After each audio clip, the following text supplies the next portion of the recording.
Ito po ang aking buyer, si Karong. Ayan. Ikatili po eh. Ay guys, breakfast po tayo bago tayo pumasok sa ating opisina. Opisina sa Plaisdaan. Ayan o, kain tayo. Wow! Hello, good morning. Ay, mag-deliver po tayo ngayon ng alimango. Galing Catanduanes.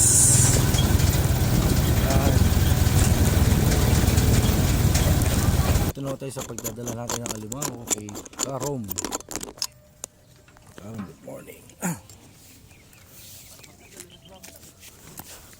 Tata, sasabihin na natin ang pagbablog saka pagda-deliver para hain.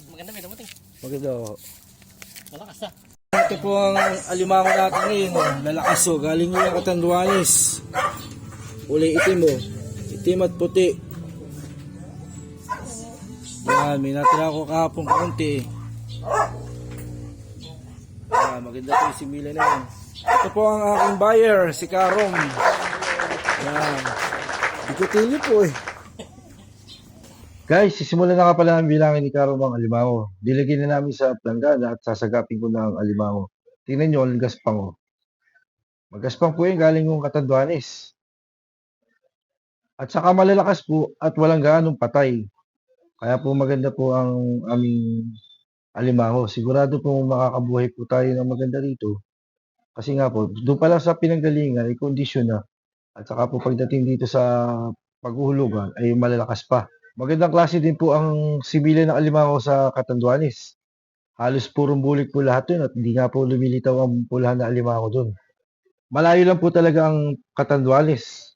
Kaya ang dating po dito niyan sa Manila, halos tanghali at pag-deliver po hanggang Bulacan at Pampanga, ay halos pahapon na po dumarating sa Plaisdaan. Kaya yung mga kumukuha ng mga alimango sa amin, sinasabihan namin na hapon na makakarating yung alimango sa Plaisdaan. Kasi po, malayo ang pinanggalingan. Willing naman po sila maghintay para po sa kanilang paghuhulog ng alimango. Kailangan na rin po namin makapaghulog ng alimango para may inaasahan kami lalaki at para meron ding aanihin. Habang nagbibilang nga pala, ay napansin ko, wala akong kakurap-kurap dito. Diretso ang aming pagbilang, diretso ang aking pagiging. Siguro ay na-miss ko lang ang pagbibilang nitong alimango kasi matagal-tagal din kami hindi nakapagbiyahe ng alimango eh. Ang tagal namin na stock. Halos wala kaming biyahe at wala din kaming hanap buhay. Buti nila at panahon na ngayon ng alimango at lumitaw at kami ay nakakapagbiyahe. Kung wala nga kaming biyahe, ang ginagawa ko lang ay nag-aalaga ng bata, tapos nagre-reels, gagawa ng content.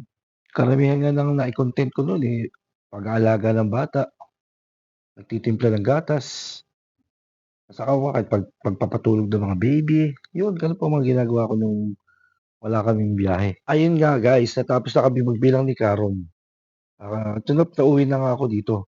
Habang ako'y pauwi na, tumawag ang aking barkada, si paring Rafael Aquino. Shoutout paring Rafael Aquino. Magkita daw kami sa kanto ng hangga at mayroon siyang ibibigay. Siyempre, ako naman ay pumunta at kaibigan natin siya. Pumunta ako doon sa kanto ng hangga at doon kami nagkita. At ang ibibigay nga daw niya sa akin ay galing daw sa Bulacan Task Force. Kaya po, shoutout Bulacan Task Force. Ayan po ang isang tropa na Bulacan Task Force po. Ay, salamat po sa Bulacan Task Force at nabigyan po tayo ng isang ayuda. Maraming salamat po sa Bulacan Task Force.